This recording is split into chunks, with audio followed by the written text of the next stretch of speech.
टुंग टुंग बहुत गुस्से में था और वह रेस्टार को मारने वाला था। लेकिन क्यों, चलिए जानते हैं। बहुत सालों पहले एक जगह हुआ करती थी, ओल्ड पीक। वहाँ सारे ओल्ड प्लेयर्स घूमने आते थे। अजू भाई की वहाँ एक छोटी सी चाय की दुकान थी और रेस्टार वहाँ मोमोज बेचा करता था। उसकी दुकान पर हमेशा भीड़ लगी रहती थी। लोग हंसते, खाते, मजे करते, सब कुछ परफेक्ट चल रहा था। लेकिन गाँव का एक कमीना इंसान टंग टंग ये सब देखकर जल गया। उसे रेस्टार की पॉपुलैरिटी बिल्कुल पसंद नहीं आई। जलन में आकर वह गरीना वालों के पास गया और बोला, मालकिन मालकिन पीक को बचा लो, वहाँ कुछ लोग नशे का सामान बेच रहे हैं। ये सुनते ही गरीना वाले गुस्से से पागल हो गए। शाम को वह अपने गुंडों और बुलडोजर के साथ पीक पहुंच गए। जैसे ही उन्होंने भीड़ देखी, वह चीखे, मेरे रहते यहाँ गलत काम, और बिना कुछ सोचे समझे पूरा पीक बुलडोजर से तबाह कर दिया। आसपास की दुकानें भी बर्बाद कर दी। रेस्टार ने उन्हें रोकने की कोशिश की, लेकिन उन्होंने उसे धक्का देकर भगा दिया। टंग टंग दूर खड़ा ये सब देकर खुशी से नाच रहा था। पी तोड़कर वहाँ एक बड़ा सा महल बना दिया गया। अब वही गरीना का न्यू ऑफिस था। पी के हटे ही सारे ओल्ड प्लेयर्स ने गेम छोड़ दिया। अज्जू भाई ने रोते हुए रेस्टार से कहा, भाई पी के जाने के बाद गेम में मजा नहीं आ रहा, मैं जा रहा हूँ GTA 5 खेलने। और वह चला गया। रेस्टार की आंखों में आंसू थे। यार, मेरे सारे दोस्तों ने गेम ही छोड़ दिया। उस रात उसे नींद नहीं आई। गुस्से में बोला, अब मुझे ही गरीना के ऑफिस जाकर बात करनी पड़ेगी। वह वहाँ गया, घंटों समझाया, लेकिन कोई नहीं माना। उदास होकर घर लौट रहा था कि रास्ते में उसे कुछ चमकता हुआ दिखा। वह पास गया तो देखा एक सोने का घड़ा। अचानक घड़ा बोल उठा, मैं एक जादुई घड़ा हूँ, मुझे हिलाकर जो भी मांगोगे तुम्हें मिल जाएगा। रेस्टर के चेहरे पर एक भयानक मुस्कान आई। उसने घड़ा हिलाकर कहा, मेरा ओल्ड पीक वापस ला दो। अचानक जमीन फटी, दो बड़े हाथ निकले, उन्होंने गरीना के ऑफिस को तोड़ दिया और वहाँ फिर से ओल्ड पीक का निर्माण हो गया। रेस्टार खुशी से नाचने लगा। अगली सुबह पीक पर खुशियों का माहौल था। सारे ओल्ड प्लेयर्स वापस आ गए। सब मिलकर नाच गा रहे थे। लेकिन एक कोने में टंग टंग गुस्से से कांप रहा था। ये पीक वापस कैसे आ गया? तभी उसकी नजर रेस्टार के हाथ में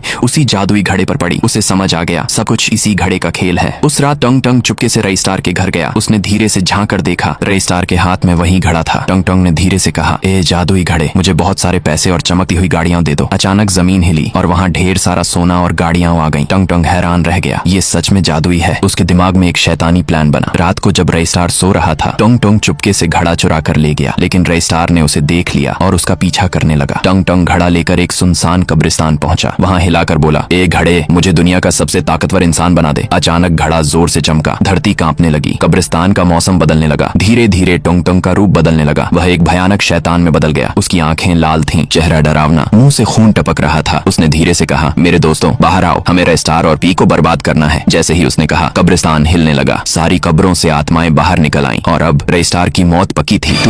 लाइक नहीं करोगे ना? मत करो, मुझे लाइक मत करो।